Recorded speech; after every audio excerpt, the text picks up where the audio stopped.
नंद की शादी में अमीर वर्सेस गरीब बहू का पहनावा। अनिल के पापा, माता रानी की कृपा से हमारे दोनों बेटों की शादी तय हो गई है। दोनों ही बहुएं कितनी सुंदर है। बस यही फर्क है कि बड़ी बहू अमीर परिवार से है तो छोटी जरा गरीब परिवार की है। उससे कोई फर्क नहीं पड़ता, बस दोनों अच्छी निकलनी चाहिए। लता अपनी बेटी को आवाज देती है। रचना, जल्दी आओ बेटी। क्या हुआ माँ?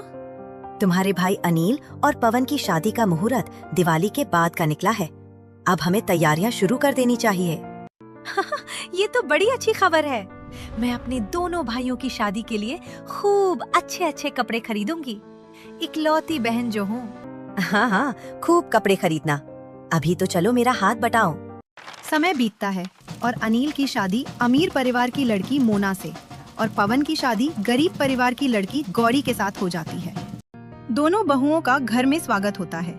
मोना बड़े फूलों वाली डिजाइनर साड़ी और डीप नेक के स्लीवलेस ब्लाउज में अजीब दिखती है, जबकि गौरी बहुत सादे लेकिन सुंदर साड़ी ब्लाउज में भी आकर्षक लगती है।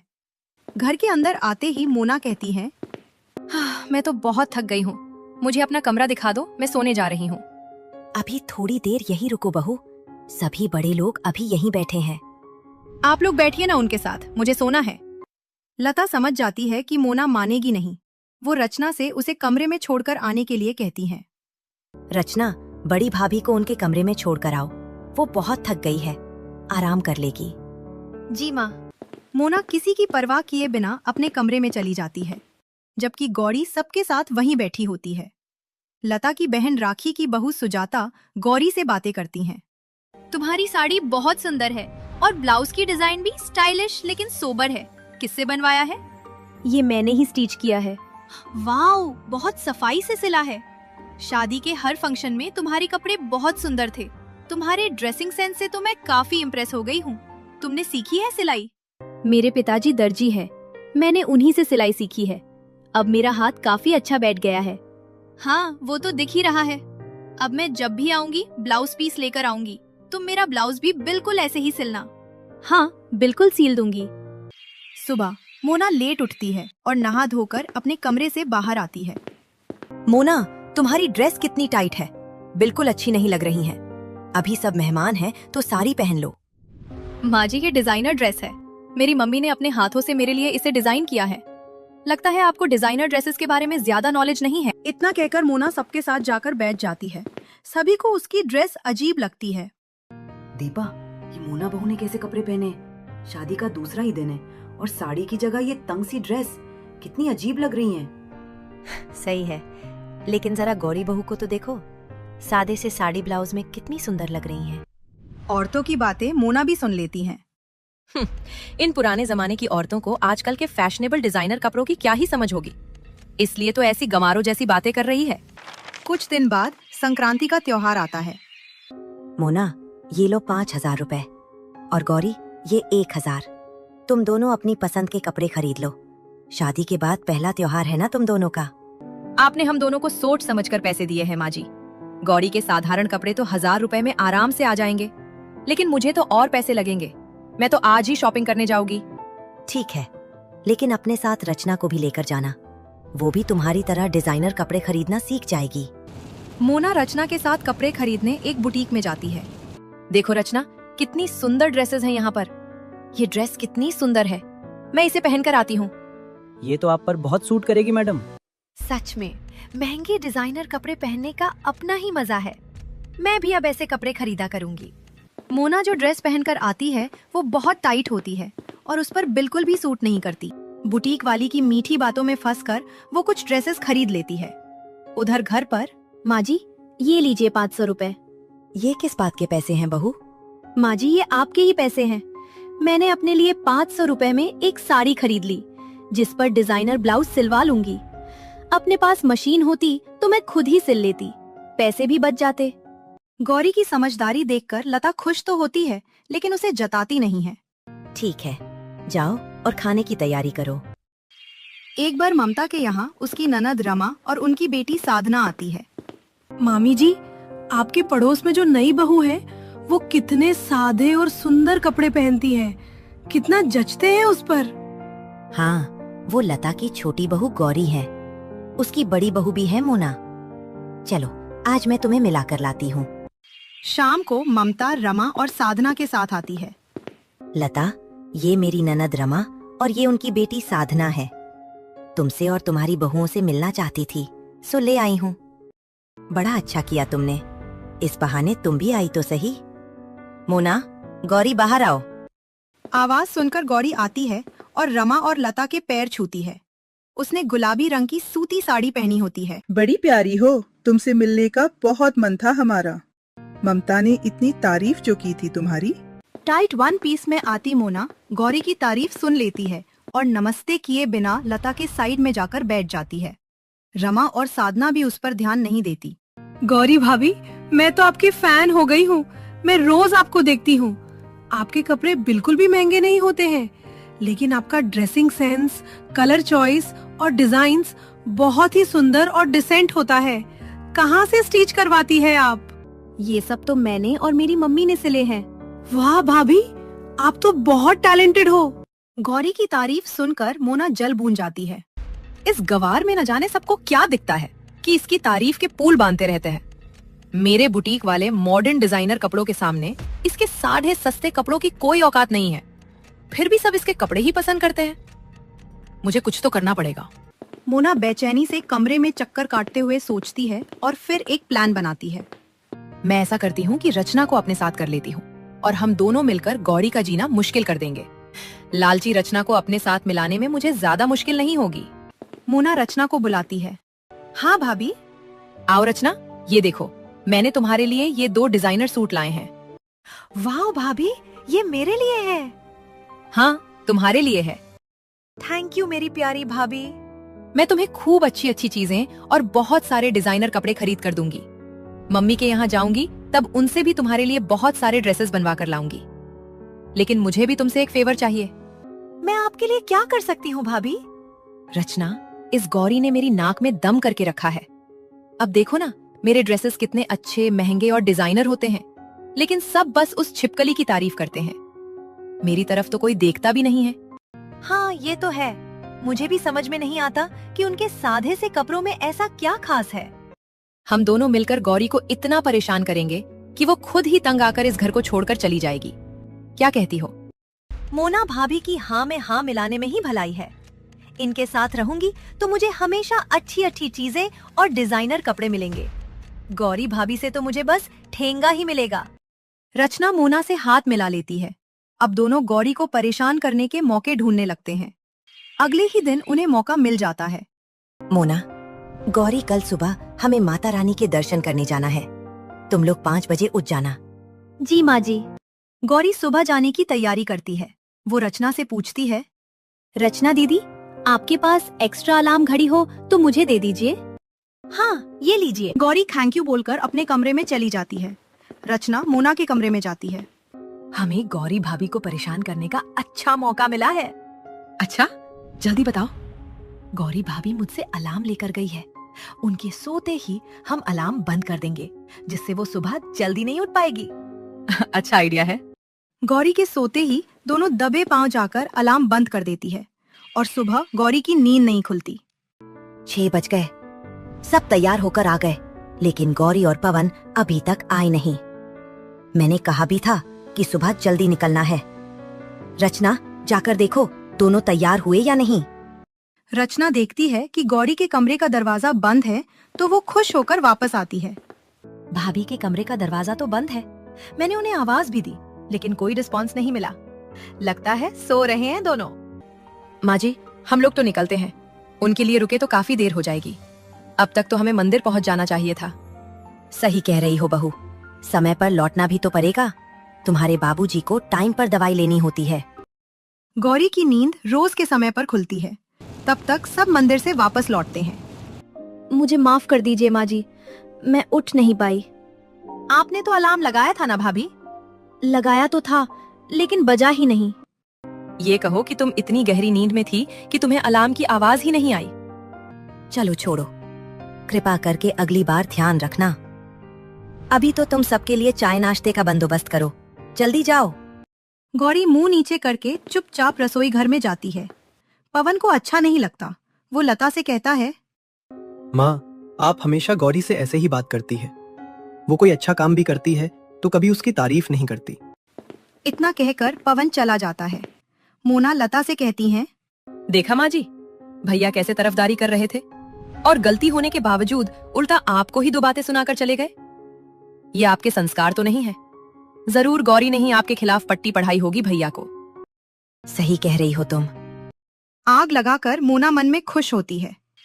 2 दिन बाद मोना को गौरी को सताने का फिर से मौका मिलता है।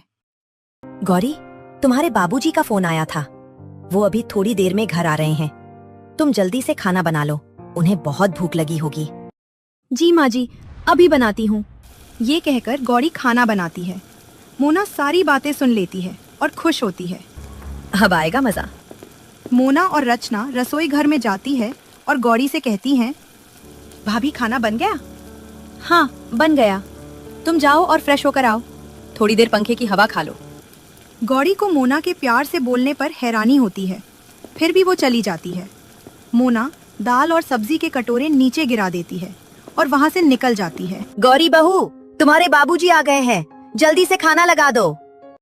गौरी भागकर किचन में जाती है और वहाँ पर दाल और सब्जी के कटोरे नीचे गिरे हुए देखती है तो डर से कांपने लगती है। हे भगवान, ये क्या हो गया? अब मैं क्या करूं? बाहर तो बाबूजी खाने का इंतजार कर रहे हैं। लता फिर से आवाज लगाती है तो गौरी के मुंह से आवाज नहीं निकलती। पता नहीं क्या कर रही है। कहा भी था कि उनको जोरों की भूख लगी है। मुझे ही जाकर देखना पड़ेगा।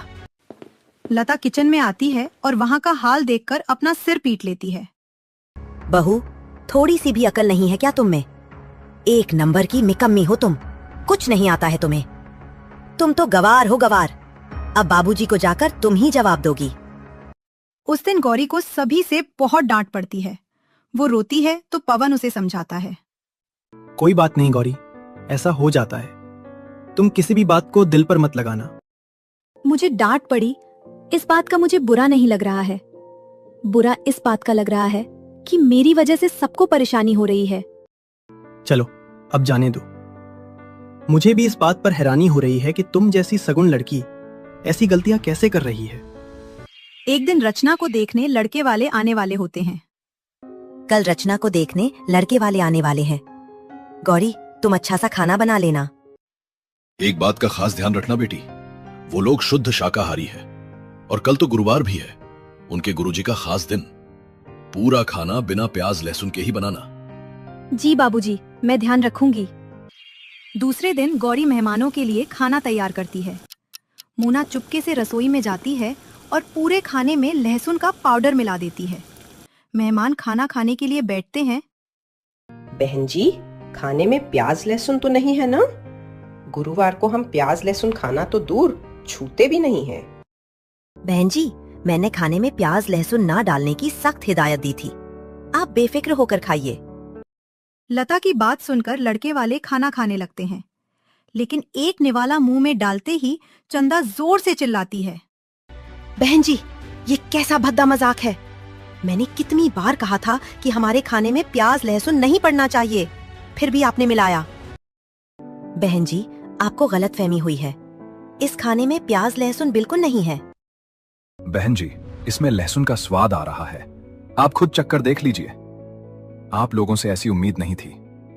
हम आप जैसे झूठे लोगों के साथ अपने बेटे का रिश्ता नहीं करना चाहते हैं। चलते हैं। चलिए। उन लोगों के चले जाने के बाद लता खाना चखती है तो उसे भी लहसुन की महक आती है और वो गुस्से से आग बबूला हो जाती है। गौरी, इधर आओ। माँ जी, मेरी कोई गलती नहीं है। मैं कसम खाती हूँ कि मैंने खाने में लहसुन नहीं डाला है। अब तक तुम्हारी हर गलती को मैंने नजरअंदाज किया है, लेकिन तुम्हारी इस गलती को मैं जिंदगी भर माफ नहीं करूंगी। तुमने जानबूझकर ये किया है। मेरी बेटी से जलती हो तुम। अब दफा हो जाओ मेरी नजरों के सामने से। माँ जी, मेरी बात तो। गौरी आगे कुछ कहती इसके पहले लता उसे एक जोर का थप्पड़ मारती है तो पवन दौड़ कर आता है। बस, बहुत हो गया माँ। अब गौरी के खिलाफ एक शब्द भी मैं नहीं सुनूंगा। मुझे यकीन है कि गौरी कभी भी ऐसी घिनौनी हरकत कर ही नहीं सकती हैं। आ गया अपनी बीबी की तरफदारी करने। तुम अभी के अभी इसे घर से निकालो। ये यहाँ नहीं रह सकती तो मैं भी नहीं रहूंगा। हम अभी घर छोड़कर चले जाते हैं। फिलहाल हम घर के पीछे आउट हाउस में रहेंगे। दोनों आउट हाउस में रहने लगते हैं। गौरी, अब तक साथ रहते थे तो खर्च का पता नहीं चलता था, लेकिन अब पैसों की कमी महसूस हो रही है। मुझे सिलाई का काम आता है। सबको मेरे कपड़े भी बहुत पसंद आते हैं। आप अगर मुझे सिलाई मशीन लाकर देंगे तो मैं घर बैठे सिलाई का काम कर सकती हूँ। पवन गौरी को सिलाई मशीन लाकर देता है और उसका काम शुरू हो जाता है। धीरे धीरे उसके पास कई ऑर्डर आने लगते हैं और उसका काम चल पड़ता है। अब हम दोनों मिलकर घर चलाएंगे। कुछ दिन बाद रचना की शादी दूसरी जगह तय हो जाती है। मोना रचना की पूरी शॉपिंग कराती है। शादी के फंक्शन शुरू होते हैं। आज हल्दी की रस्म है, सब अच्छे से तैयार हो जाना। मोना और रचना मॉडर्न कपड़े पहनकर तैयार होती है। दोनों की ड्रेस महंगी होती है, लेकिन बिल्कुल सुंदर नहीं होती। ओपन स्लीव कट गाउन का कपड़ा पीछे से कुछ ज्यादा ही बड़ा होता है। रचना की ड्रेस में तो सामने से भी कट होता है, जिसके कारण वो पूरे समय अनकंफर्टेबल महसूस करती है। वहाँ आई औरतें रचना और मोना के कपड़ों का मजाक उड़ाती है। दोनों ननद भाभी ने कितनी चीप ड्रेस पहनी है, साइड से कितनी गंदी लग रही हैं। फैशनेबल दिखने के चक्कर में कार्टून बन गई है दोनों। और वो देखो, गौरी कितनी सुंदर लग रही है। गौरी लॉन्ग स्कर्ट पर वर्क वाला ब्लाउज और हेवी दुपट्टा लेकर अच्छी तरह तैयार होकर आती हैं और बहुत सुंदर लगती है। माँ, मैंने मोना भाभी की पसंद के कपड़े खरीदकर गलती की है। अब वो अपनी हंसी तो उड़वा ही रही है, साथ ही मेरी भी हंसी उड़ रही है। गौरी भाभी सादे से कपड़ों को भी कितना अच्छे से कैरी करती हैं। चारों ओर बस उन्हीं की तारीफ हो रही है।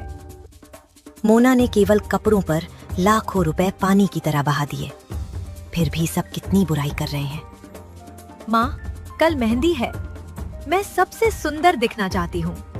आप ऐसा करो कि अपनी कोई पुरानी साड़ी गौरी भाभी को दो और कहो कि यही साड़ी पहननी है। गौरी बिना सवाल किए साड़ी रख लेती है। मेहंदी में वो उसी साड़ी को अच्छे से स्टाइल में पहनती है, जबकि मोना गौरी से अच्छी दिखने के चक्कर में शोख रंग की साड़ी और बेकलेस ब्लाउज पर हेवी मेकअप करती है और सुंदर दिखने के बजाय और भी बुरी दिखती है। रचना, तुम्हारी भाभीियों की ड्रेसिंग स्टाइल में कितना अंतर है। गौरी ने पुरानी साड़ी को भी इतना अच्छे से कैरी किया है कि पता ही नहीं चल रहा है कि ये पुरानी साड़ी है। रचना, तुम्हारे ये महंगे डिजाइनर कपड़े बहुत ही खराब है। आज तो तुम्हारी मेहंदी की रस्म है और तुमने अच्छी सी साड़ी के बजाय ये टाइट सा अनकंफर्टेबल गाउन पहना है। जरूर तुमने मोना के साथ जाकर शॉपिंग की होगी। तुम्हें गौरी के साथ जाना चाहिए था। उसके कपड़े देखो, डिसेंट और रीजनेबल होकर भी स्टाइलिश लग रहे हैं। शादी वाले दिन रचना लहंगा पहनकर अच्छे से तैयार होती है, लेकिन तभी वहाँ खेल रहे बच्चों में से एक के हाथों से लस्सी का ग्लास लहंगे पर गिर जाता है। हे भगवान, ये लहंगा तो खराब हो गया। अब क्या होगा? इतनी शॉर्ट टाइम में तो कुछ भी नहीं हो सकता। जब गौरी को इस बात का पता चलता है तो वो जल्दी से घर जाकर एक सुंदर सा लहंगा लेकर वापस आती है। उसने खुद भी बहुत सुंदर सा लहंगा पहना होता है। रचना, ये लहंगा मैंने तुम्हारे लिए ही सिला था, लेकिन तुम्हें देने में मुझे संकोच हो रहा था, इसलिए नहीं दिया। क्या तुम इसे पहनोगी? पता नहीं कैसा लगेगा। पहनना तो नहीं चाहती, लेकिन अब मजबूरी है तो पहनना ही पड़ेगा। रचना बेमन से लहंगा पहन लेती है, लेकिन जब तैयार होकर बाहर आती है तो सबकी नजरें उसी पर टिक जाती है। गौरी के लहंगे की भी खूब तारीफ होती है, लेकिन मोना के थुलथुले शरीर को और ज्यादा बेढब दिखाता उसका skin tight fish cut lehenga यहाँ भी मात खा जाता है। ये हुई ना बात। अब लग रही हो नई नवेली दुल्हन। इस सुंदर से लहंगे ने तो तुम्हारे रूप में 4 चांद लगा दिए। अब तुम्हारा असली रूप निखर कर आया है। ये लहंगा तो गजब ढा रहा है। सभी से अपनी तारीफ सुनकर रचना बहुत खुश होती है। विदाई के पहले वो अपनी भाभी से कहती हैं, भाभी, आपका बनाया हुआ लहंगा तो मेरे ससुराल वालों को बहुत ज्यादा अच्छा लगा है। क्या आप मुझे विदाई के लिए भी ऐसा कुछ बनाकर दे सकती हैं? हाँ, मेरे पास एक बहुत सुंदर पीस रखा है। मैं जल्दी से तुम्हें सुंदर सा पार्टी गाउन बनाकर देती हूँ। गौरी रचना के लिए सुंदर सा पार्टी गाउन सिलती है और खुद भी अच्छा सा गाउन पहनती है। मोना बहुत ही फ्रील वाला बच्चों जैसा गाउन पहन लेती है। रचना और गौरी के कपड़ों की खूब तारीफ होती है, जबकि मोना की फिर से हंसी उड़ती है। रचना विदा होकर चली जाती है, लेकिन उसे बहुत रियलाइज होता है कि गौरी के साथ उसने इतना बुरा किया, लेकिन फिर भी एन मौके पर वही उसकी मददगार साबित हुई। रचना पग फेरों की रस्म के लिए मायके आती है और सबसे कहती हैं, मैं आप सबको एक सच्चाई बताना चाहती हूँ। मैंने और मोना भाभी ने गौरी भाभी को बहुत परेशान किया है। बेचारों को बाहर रहना पड़ रहा है। और रचना हर एक बात लता को बताती है। सब सुनकर लता को बहुत बुरा लगता है। तुम दोनों के कारण मैंने गौरी और पवन के साथ बहुत बुरा व्यवहार किया है। मैं अभी दोनों से माफी मांगकर उन्हें मना कर लाती हूँ। लता पवन और गौरी को मना कर लाती है। रचना और मोना, दोनों गौरी से माफी मांगो। मुझे भी माफ कर दो गौरी। मेरी नादानी और घमंड के कारण तुम्हें और पवन भैया को बहुत कष्ट झेलने पड़े हैं, लेकिन अब मेरी आंखें खुल गई हैं। अब हम सब साथ में प्यार से मिलजुल कर रहेंगे। मुझे भी माफ कर दो भाभी। आप लोग मुझसे माफी मत मांगिए। एक परिवार में तो ऐसी खट्टी मीठी बातें चलती रहती है। चलो भाई, अंत भला तो सब भला।